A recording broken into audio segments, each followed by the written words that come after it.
देश की वित्त मंत्री श्रीमती निर्मला जी, वित्त राज्य मंत्री श्री पंकज चौधरी जी, डॉक्टर भागवत कराड जी, RBI governor Shri Shaktikanta Das ji, banking sector के सभी दिग्गज, भारतीय उद्योग जगत के सभी सम्मानित साथी, कार्यक्रम में जुड़े सभी अन्य महानुभाव, देवी और सज्जनों, मैं जब से यहां आया हूं, जो कुछ भी सुना उसमें विश्वास ही विश्वास नजर आ रहा है।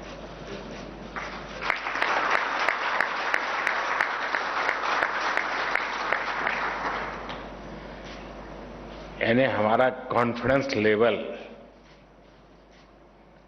इतना वाइब्रेंट हो, ये अपने आप में बहुत बड़ी संभावनाओं को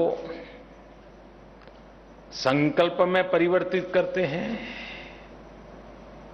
और सब मिलकर के चले तो संकल्प को सिद्धि प्राप्त करने में मैं नहीं मानता हूं कि देर लगेगी। किसी भी देश की विकास यात्रा में एक ऐसा समय आता है जब वो देश नई छलांग के लिए नए संकल्प लेता है और फिर पूरे राष्ट्र की शक्ति उन संकल्पों को प्राप्त करने में जुट जाती है। अब आजादी का आंदोलन तो बहुत लंबा चला था।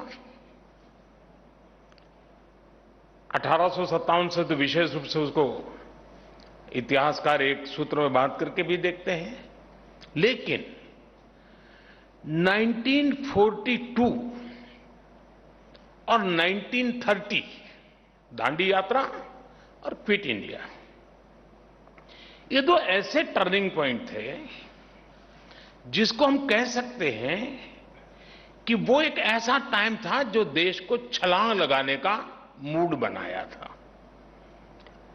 30 में वो जो छलांग लगी वो देश भर में एक माहौल बना दिया और 42 में जो दूसरी छलांग लगी उसका परिणाम 1947 में आया।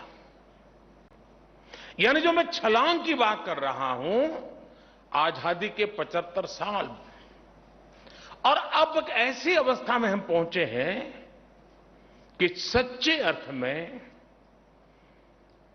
ये छलांग लगाने के लिए जमीन मजबूत है, टारगेट तय है, बस चल पड़ना है।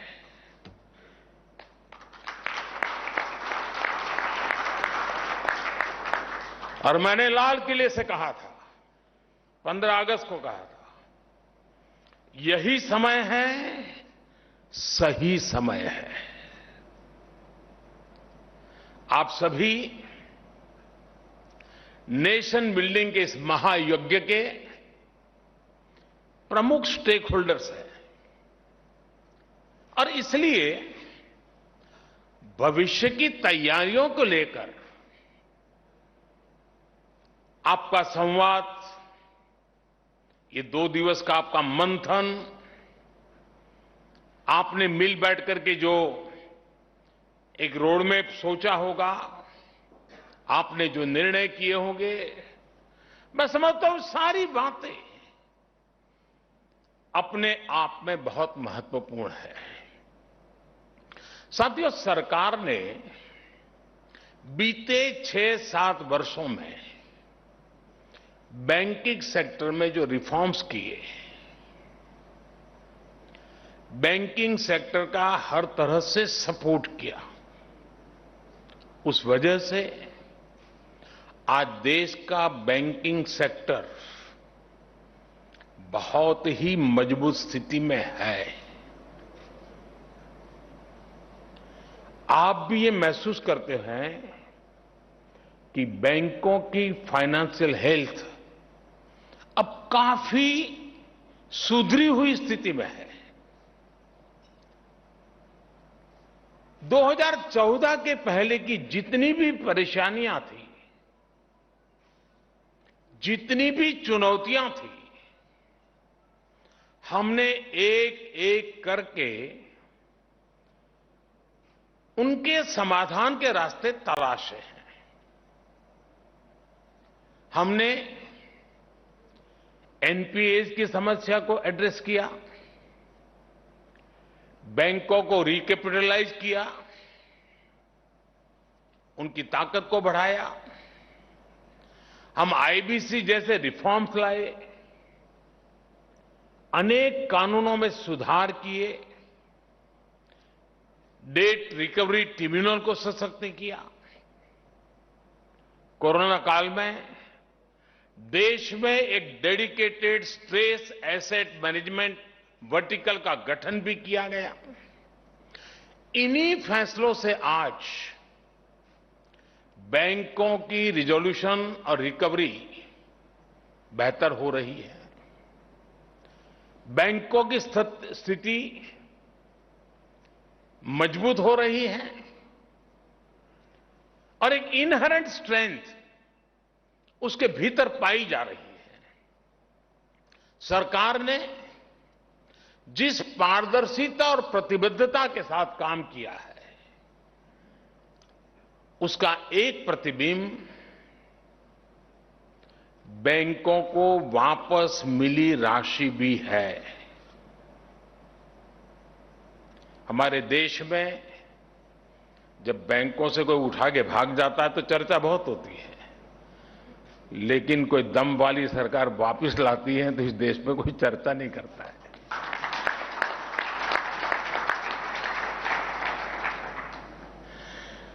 पहले की सरकारों के समय जो लाखों करोड़ रुपए फंसाए गए थे, उनमें से 5 लाख करोड़ रुपए से अधिक की रिकवरी की जा चुकी है।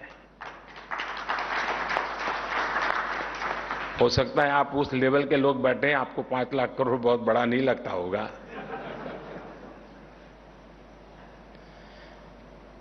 क्योंकि जिस प्रकार से एक सोच बनी हुई थी, यहां बैठे हुए उन लोगों की नहीं होगी ऐसा मुझे पूरा पक्का विश्वास है, लेकिन ये सोच बनी हुई थी बैंक हमारी ही है, बैंक में जो है वो भी हमारा ही है, वहां रहे या मेरे यहां रहे क्या फर्क पड़ता है। और जो चाहा वो मांगा, जो मांगा वो मिला, और बाद में पता नहीं था कि 2014 में देश निर्णय कुछ और कर देगा। सारी स्थितियां साफ हो गई।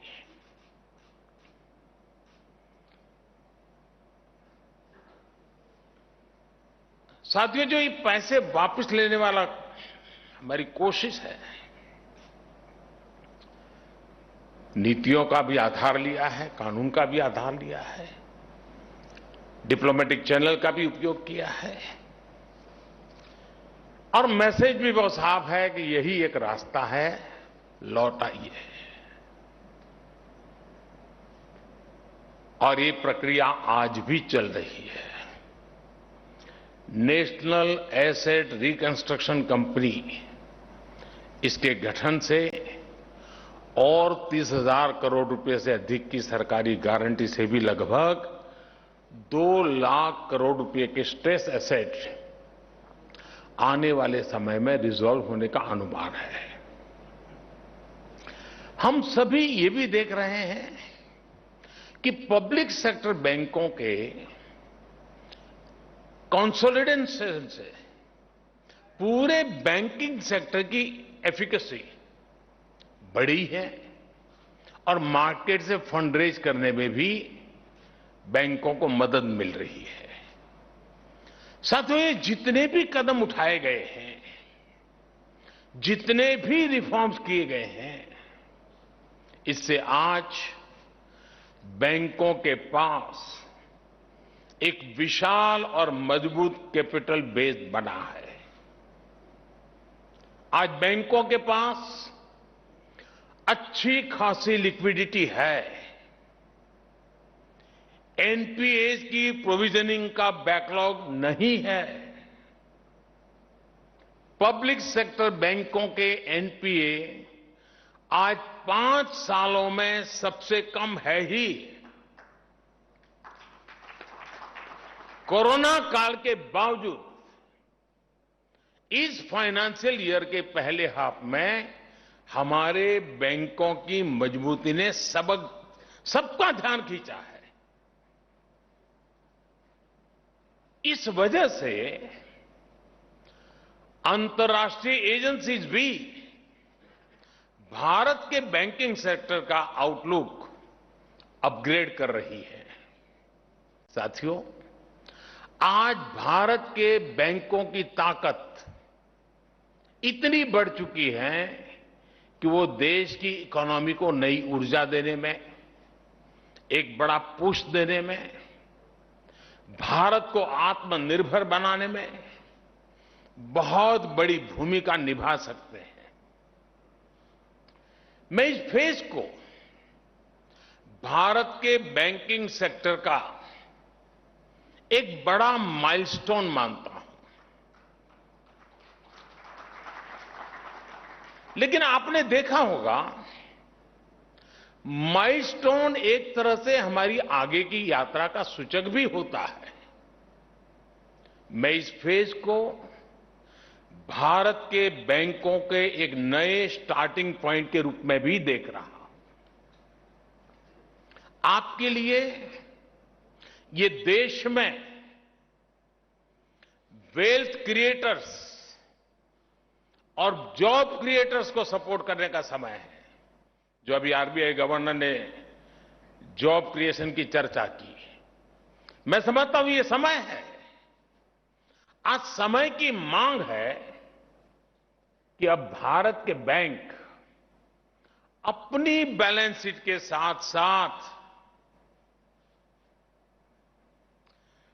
देश की बैलेंस शीट को बढ़ाने के लिए भी प्रोएक्टिव होकर काम करें।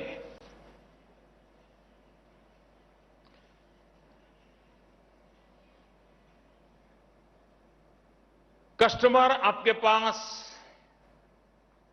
आपकी ब्रांच में आए, ये इंतजार मत कीजिए। आपके कस्टमर की, कंपनी की, एमएसएमईज की जरूरतों को एनालाइज करके उनके पास जाना होगा, उनके लिए कस्टमाइज सॉल्यूशन देने होंगे। जैसे मैं उदाहरण देता हूं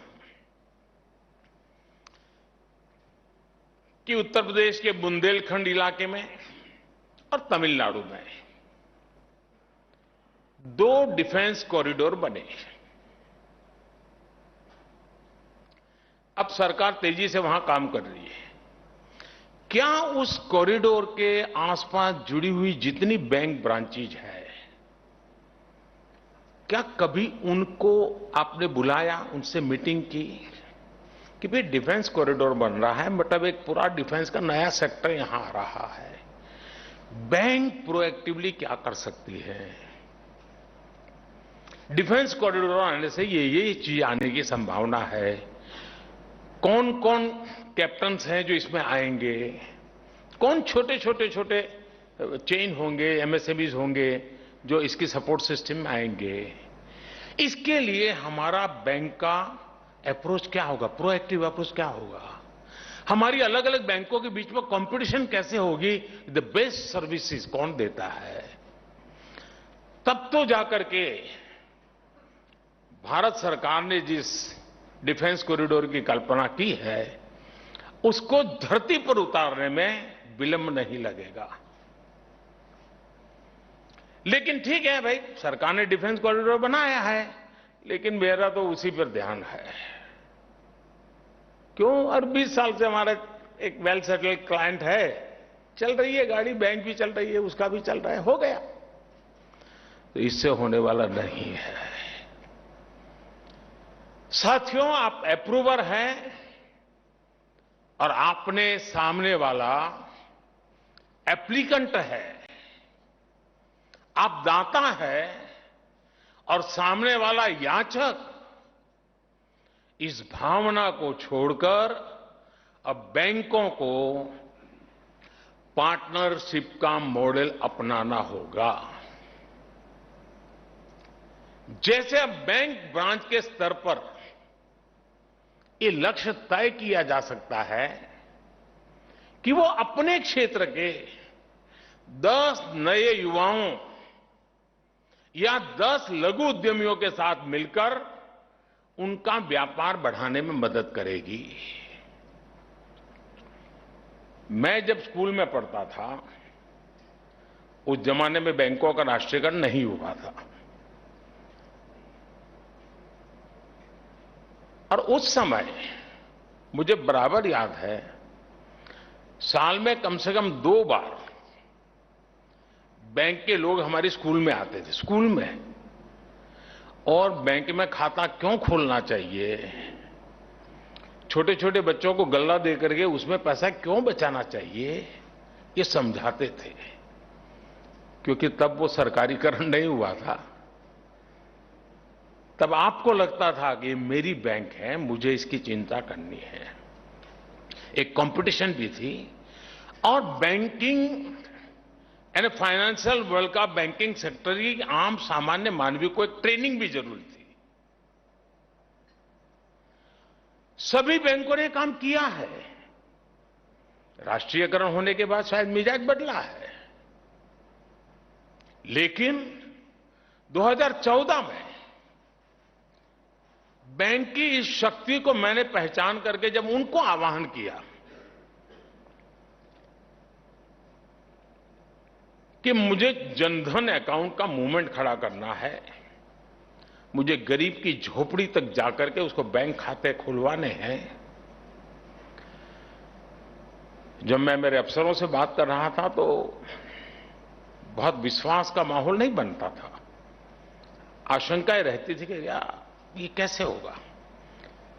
तो मैं कहता था भाई एक जमाना था कि बैंक के लोग स्कूल में आते थे, तय तो करो, इतना बड़ा देश और सिर्फ 40% लोग बैंक से जुड़े हो, 60% बाहर हो, ऐसा कैसे हो सकता है।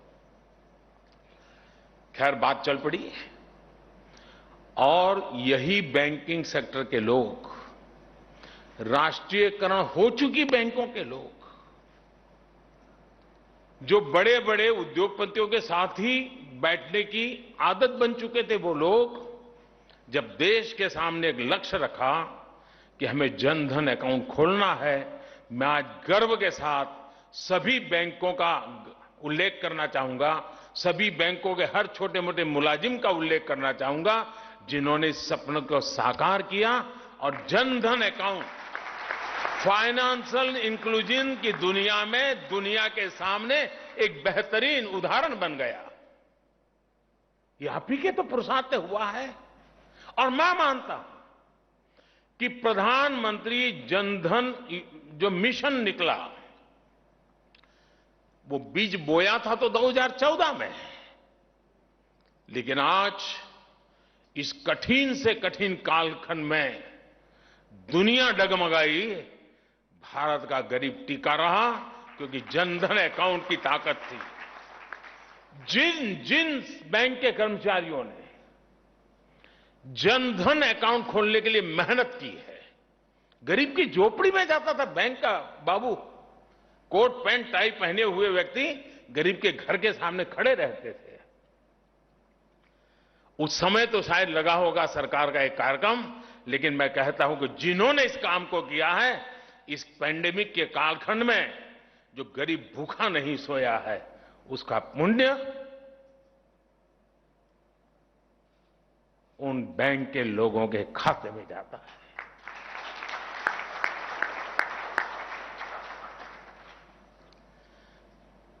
कोई काम, कोई पुरुषार्थ कभी भी बेकार नहीं जाता है जी। एक सच्ची सोच के साथ सत्य निष्ठा से किया हुआ काम एक कालखंड आता है जब परिणाम देता है, और जनधन अकाउंट कितना बड़ा परिणाम देता है हम देख रहे हैं। और हमें इकोनॉमी ऐसी नहीं बनानी है कि ऊपर इतनी मजबूत हो, उसकी मजबूती का बोझ इतना हो कि नीचे सब कुछ दब जाए। हमें बैंकिंग व्यवस्था नीचे भी गरीब से गरीब तक उतनी मजबूती देनी है ताकि ऊपर जाती हुई इकोनॉमी, जब ऊपर भी बड़ा बल्क बनेगा तो दोनों का सामर्थ्य से भारत पुष्ट होगा। और मैं मानता हूं कि हमने उसी एक सोच के साथ चलना था। अब कल्पना कर सकते हैं कि जब स्थानीय व्यापारियों को यह एहसास होगा कि बैंक और उसके कर्मचारी उनके साथ खड़े हैं, मदद के लिए खुद उनके पास आ रहे हैं, तो इनका आत्मविश्वास कितना बढ़ जाएगा। आपके बैंकिंग के अनुभवों का भी उन्हें बहुत लाभ होगा। साथियों, मैं जानता हूं कि बैंकिंग सिस्टम की हेल्थ के लिए ये बहुत जरूरी है कि वायबल प्रोजेक्ट ही पैसा लगाएं, लेकिन साथ ही प्रोजेक्ट्स को वायबल बनाने में हम प्रोएक्टिव भूमिका भी तो निभा सकते हैं। वायबिलिटी के लिए कुछ एक ही रीजन नहीं होते हैं। हमारे जो बैंक के साथी हैं वो एक और काम कर सकते हैं। आपको ये भली भांति पता होता है कि आपके क्षेत्र में किस किस की आर्थिक क्षमता कितनी है। ब्रांच के नजर के दायरे में बाहर नहीं होता है जी, वो उस धरती की ताकत को जानता है।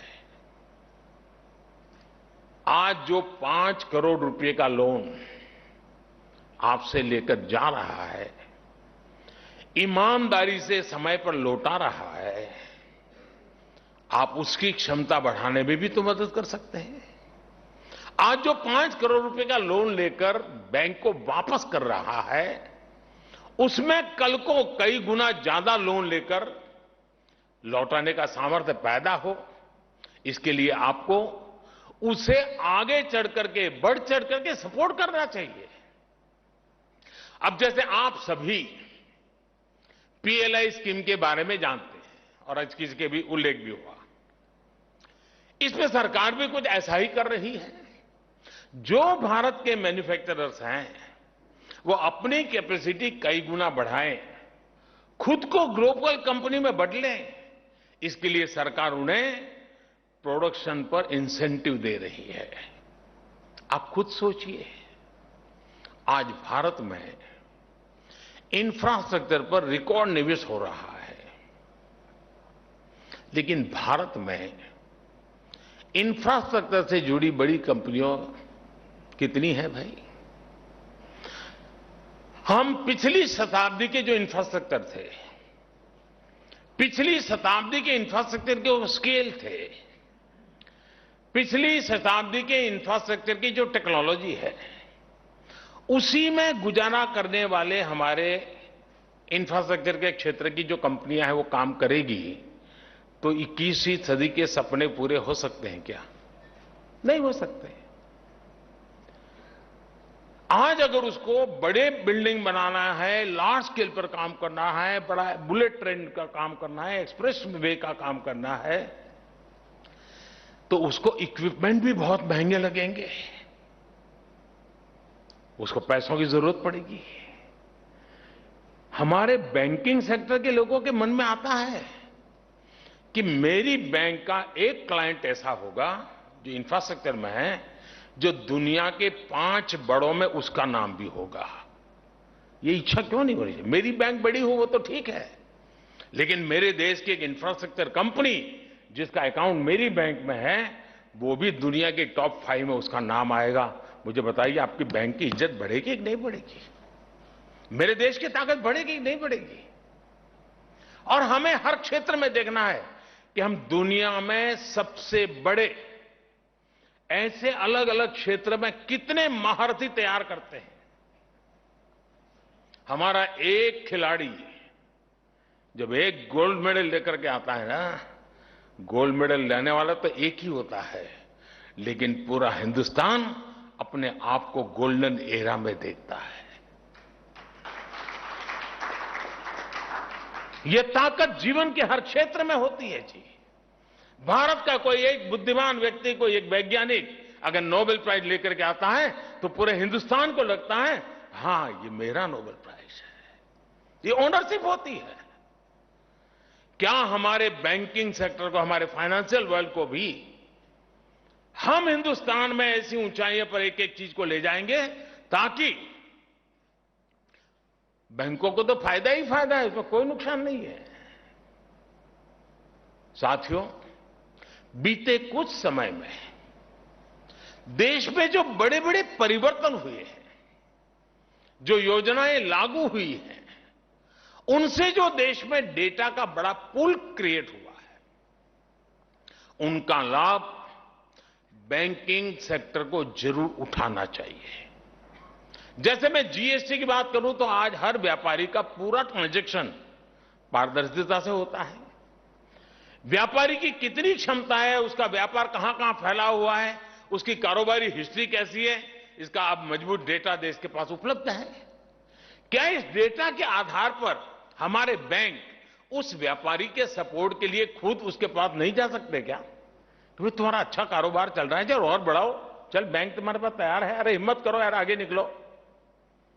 वो 4 काम और अच्छे करेगा, 10 लोगों को रोजगार देगा। ऐसी ही मैं आपके बीच, जैसे मैंने अभी डिफेंस कॉरिडोर की बात कही है, मैं भारत सरकार के एक स्वामित्व योजना का भी जिक्र करना चाहूंगा। और मुझे पक्का विश्वास है हमारे बैंक के साथियों ने इस स्वामित्व योजना के संबंध में सुना होगा। आज सरकार, और ये विषय ऐसा है जो लोग इंटरनेशनल इश्यूज को पढ़ते हैं उनको मालूम होगा कि सारी दुनिया इस मुद्दे से जूझ रही है, स्वामित्व के मुद्दे से। सारा विश्व, भारत ने रास्ता खोजा है और हो सकता है हम रिजल्ट पे ले आएंगे। ये है क्या?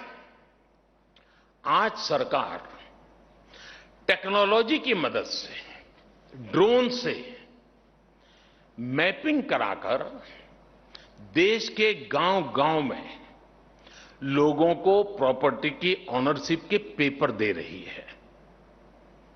परंपरागत रूप से वो लोग उस घर में रह रहे हैं, कागज नहीं उसके पास, प्रॉपर्टी के ऑफिशियल डॉक्यूमेंट नहीं है, और उसके कारण उसको उन घर का उपयोग किसी को किराए पर देने के लिए तो काम आ सकता है और किसी काम में नहीं आता है।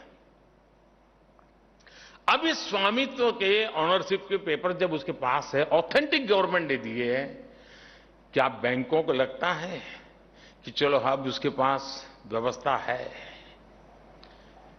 अब मैं गांव के इन लोगों को जिसके पास अपनी संपत्ति, उसके आधार पर उसको कुछ पैसे देने की मैं ऑफर करूं, मैं समझाऊं, देखो तुम्हारे खेत में ये करना है तो तुमको थोड़ी मदद करता हूं, तुम ये कर सकते हो, तुम हैंडीक्राफ्ट के काम करते हो, गांव के अंदर लोहार हो, सुथार हो, मैं पैसे देता हूं, तुम ये काम कर सकते हो, अब तेरे घर के ऊपर तुम्हें पैसे मिल सकते हैं।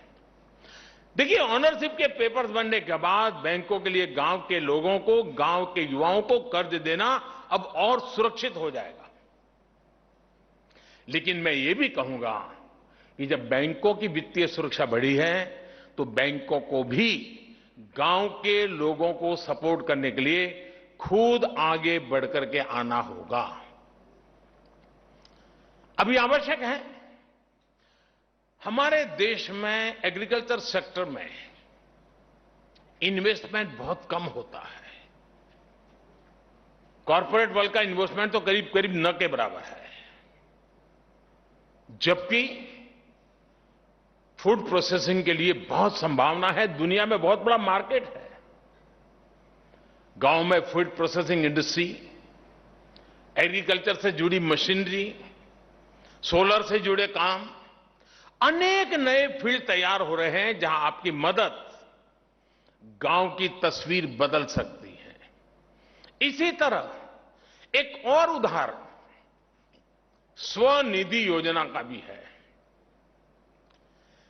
प्रधानमंत्री स्वनिधि योजना की वजह से हमारे जो रेहड़ी पटरी वाले भाई और बहन हैं, पहली बार बैंकिंग सिस्टम से जुड़े हैं। अब उनकी भी डिजिटल हिस्ट्री बन रही है। बैंकों को इसका लाभ उठाते हुए ऐसे साथियों की मदद के लिए और ज्यादा आगे आना चाहिए। और मैंने बैंकों से भी आग्रह कहा है और मेरे यहां अर्बन मिनिस्ट्री को भी आग्रह कहा है और मैंने सभी मेयर्स को भी आग्रह किया है कि आपके नगर के अंदर ये जो रेहड़ी पटरी वाले हैं उनको मोबाइल फोन पर डिजिटल ट्रांजैक्शन सिखाइए। वो थोक में माल लेगा वो भी डिजिटली लेगा, वो बिक्री करेगा तो भी डिजिटली करेगा। और ये सब कोई मुश्किल काम नहीं, हिंदुस्तान ने करके दिखाया है। अब तो उसकी अपनी हिस्ट्री तैयार होगी। आज उसको 50,000 दिया है, कल आप उसको 80,000 दे सकते हैं, परसों 1.5 लाख रुपए दे सकते हैं। उसका कारोबार बढ़ता चले जाएगा। वो ज्यादा सामान खरीदेगा, ज्यादा सामान बेचेगा।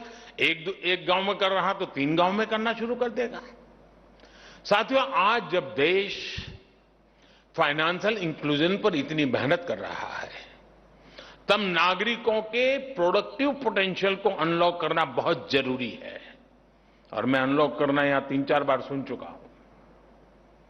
जैसे अभी बैंकिंग सेक्टर की ही एक रिसर्च में सामने आया है, आप ही की तरफ से आया है, कि जिन राज्यों में जनधन खाते जितने ज्यादा खुले और जितने ज्यादा जनधन खाते जीवंत है, गतिविधि लगातार उन जनधन खातों में चल रही है, बैंकों का रिपोर्ट एक नई बात लेकर के आया है। और जो सुनकर के मुझे खुद को आनंद हुआ कि बैंक का रिपोर्ट कह रहा है कि इसके कारण क्राइम रेट कम हुए हैं। यानी बैंक वाले ने कभी सोचा नहीं होगा कि मैं पुलिस का भी काम कर रहा हूं, लेकिन बाय प्रोडक्ट है एक हेल्दी सोसाइटी का एटमॉस्फेयर क्रिएट हो रहा है। एक जनधन अकाउंट किसी को क्राइम की दुनिया से बाहर ले आता है, इससे बड़ा जिंदगी का पुण्य क्या होता है दोस्तों? इससे बड़ी समाज की सेवा क्या होती है? यानी बैंकों का जब स्थानीय लोगों से कनेक्ट बढ़ा, जब लोगों के लिए बैंकों के दरवाजे खुले, तो इसका प्रभाव लोगों के जीवन जीने के तरीके पर भी आया। बैंकिंग सेक्टर की इस ताकत को समझते हुए ही मैं समझता हूं कि हमारे बैंकिंग सेक्टर के साथियों को आगे बढ़ना है। मैं जानता हूं यहां जो लोग बैठे हैं उनसे संबंधित बातें मैं नहीं बोल रहा हूं,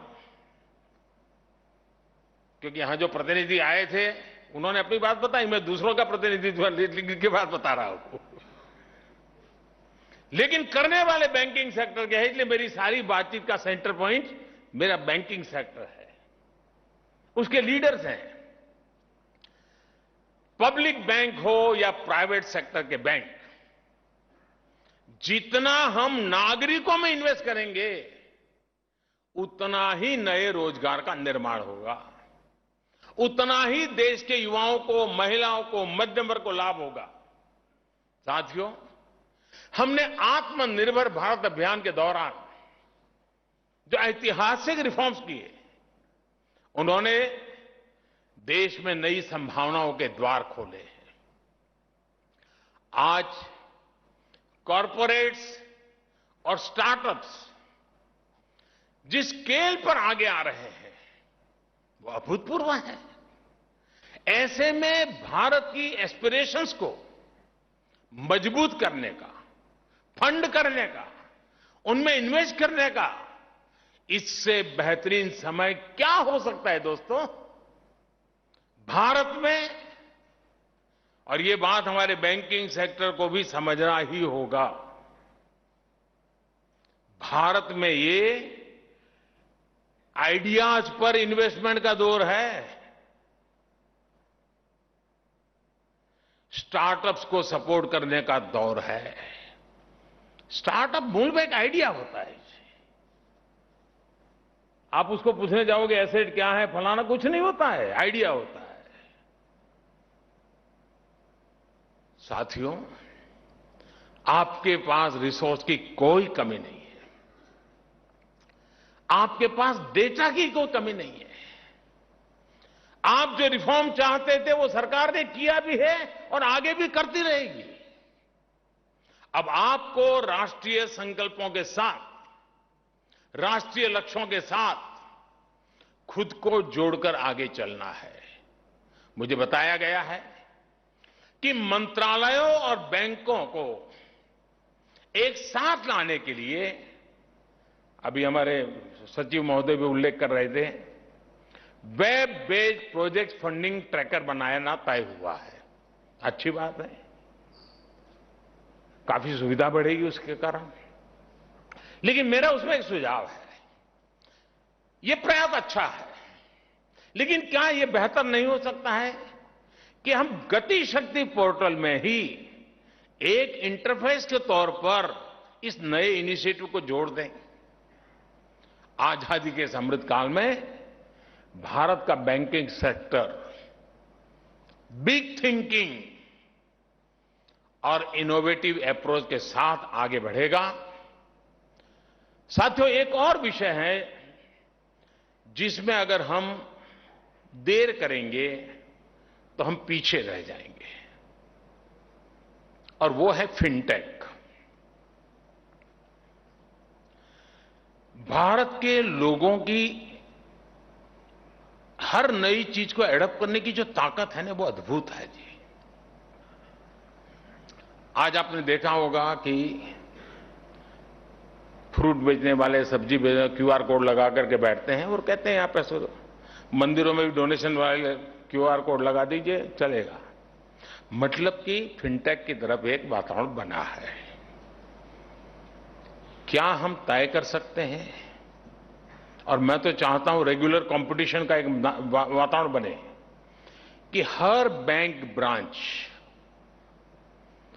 एटलीस्ट 100, ज्यादा मैं नहीं कह रहा हूं, 100% डिजिटल ट्रांजैक्शन वाले क्लाइंट होंगे और टॉप में से होंगे। ऐसा नहीं कि भी कोई 1000-2000 रुपये वाला आया और उसको आपने वैसे 100 जो बड़े बड़े हैं 100% वो डिजिटली करेगा। जो भी कारोबार करेगा ऑनलाइन डिजिटली करेगा। दुनिया का सबसे बड़ा मजबूत हमारे पास यूपीआई प्लेटफॉर्म है जी। हम क्यों नहीं करते जी? अब हम ये सोचे, हमारे बैंकिंग सेक्टर में पहले क्या स्थिति थी? क्लाइंट आते थे, फिर हम एक टोकन देते थे, फिर वो नोटे लेके आता था, 4 बार गिनते थे, यूं यूं करते रहते थे, फिर दूसरा भी गिन करके वेरीफाई करता था, फिर सही नोट है गलत नोट है उसमें दिमाग खपाते थे। यानी एक क्लाइंट 20 मिनट, 25 मिनट, आधे घंटे से बड़ी मुश्किल से जाता था। आज मशीन काम कर रहा है, नोट भी मशीन गिन रहा है, सारे काम मशीन कर रहे हैं, तो वहां तो आपको टेक्नोलॉजी का बड़ा मजा आता है। लेकिन आप अभी भी,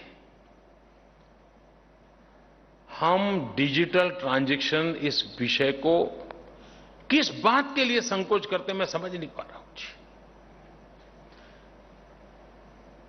नफा या घाटा, उसी के तराजू से इस मिशन को मत सोचिए दोस्तों। ये जो छलांग लगाने का कालखंड है ना, उसमें फिनटेक भी एक बहुत बड़ी पटरी है, जिस पटरी से गाड़ी दौड़ने वाली है।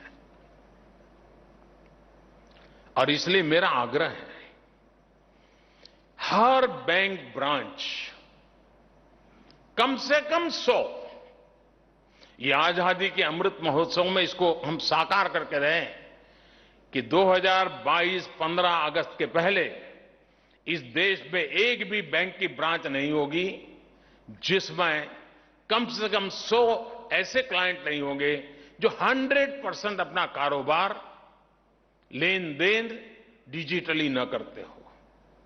अब देखिए बदलाव आपको पता चलेगा। जनधन ने जो ताकत का आपको अनुभव करवाया है, उससे अनेक गुना ताकत की अनुभूति ये छोटे छोटे सामर्थ्य से दिखेगी।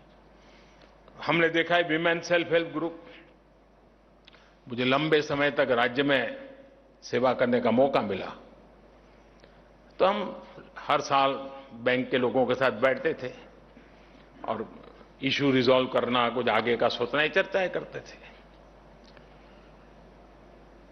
और मैंने अनुभव किया कि एक बात के लिए सभी बैंक बड़े गौरव से एक बात कहते थे, और वो कहते थे, साहब विमेन सेल्फ हेल्प ग्रुप को हम पैसे देते हैं, समय से पहले लौटाते हैं,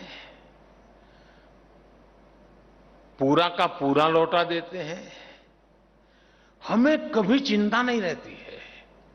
जब आपका इतना बढ़िया पॉजिटिव एक्सपीरियंस है तो इसको बल देने के लिए आपकी प्रोएक्टिव कोई योजना है क्या? हमारे विमेन सेल्फ हेल्प ग्रुप के पोटेंशियल इतना ज्यादा है जी। हमारा इकोनॉमी का ग्रासरूट लेवल का एक बहुत बड़ा ड्राइविंग फोर्स वो बन सकते हैं। मैंने बड़े बड़े लोगों की बात नहीं की है, मैंने छोटे छोटे लोगों की बात की है कि मुझे पता है कि धरती पर फाइनेंस की आधुनिक व्यवस्थाएं सामान्य नागरिक की आर्थिक मजबूती का बहुत बड़ा आधार बन सकती है। मैं चाहता हूं इस नई सोच के साथ, नए संकल्प के साथ छलांग लगाने का मौका है ही है, जमीन तैयार है दोस्तों। और सबसे बड़ी बात जिसकी मैं बार बार कह चुका हूं, बैंक वालों को 50 बार कह चुका हूं, मैं आपके साथ हूं।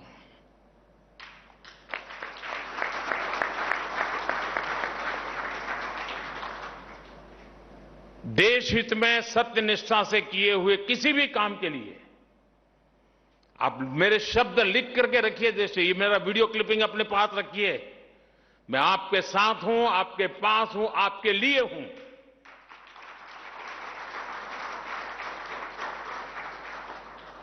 सत्यनिष्ठा से, प्रामाणिकता से देश हित के लिए काम में कभी गलतियां भी होती हैं।